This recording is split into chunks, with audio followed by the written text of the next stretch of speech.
Hello students, বহুতো জল্পনা কল্পনাৰ অন্তত আহি পৰিল HS 2025ৰ ৰিজাল্টৰ কনফাৰ্ম নিউজ, কনফাৰ্ম ডেট। তো ইয়াতে কি হৈছে আমাৰ শিক্ষামন্ত্ৰী ৰণোজ পেগুৱে টুইট কৰিছে বা ফেচবুকতো তেওঁ জনাইছে যে I am pleased to inform that the higher secondary 2025 results for arts, science, commerce and vocational stream will be declared tomorrow. ইয়াতে কৈছে যে মই জনাই সুখী হৈছো যে হায়াৰ সেকেন্ডাৰী 2025 যোনকেইটা আৰ্টছৰ হওক বা সায়েন্সৰ হওক বা কমাৰ্চ বা ভোকেশনাল ষ্ট্ৰীম যদি কাৰোবাৰ আছিলে তেওঁলোকৰ ৰিজাল্টটো অহা কাইলৈ দিয়া হ'ব আৰু কেইটা বজাত দিয়া হ'ব 9টা বজাত দিয়া হ'ব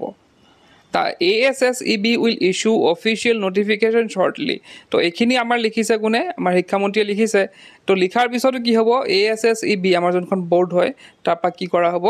এখন নোটিফিকেশন উলোৱা হ'ব তাত হয়তো লিখা থাকিব গোটেখিনি কোড চেক কৰা হ'ব কি ওয়েবসাইটত চেক কৰা হ'ব বা বিভিন্ন ডিটেইলছ বিলাক তাত থাকিব তো এ total of 3,02,420 students appeared for the HS examination this year তো ইয়াতে টোটাল 3,02,420 জন ছাত্ৰ-ছাত্ৰী এই পৰীক্ষাত অৱতীৰ্ণ হৈছিল তো এইখিনি কথা অসমীয়াটো তলত লিখি দিছে তো তোমালোকে ইচ্ছা কৰিলে তোমালোকে পঢ়ি চাব পাৰা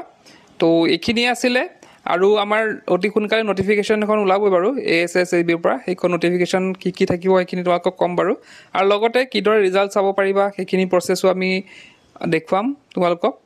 তো তোমালোকৰ হয়তো এটা টেনচনে হৈছে কাৰ টেনচন হৈছে কাৰ এক্সাইটমেন্ট আছে কমেন্ট বক্সত জনাবা তো আজি ভিডিঅ' শেষ কৰিলো কিপ ৱাচিং ইউ কেন লাৰ্ন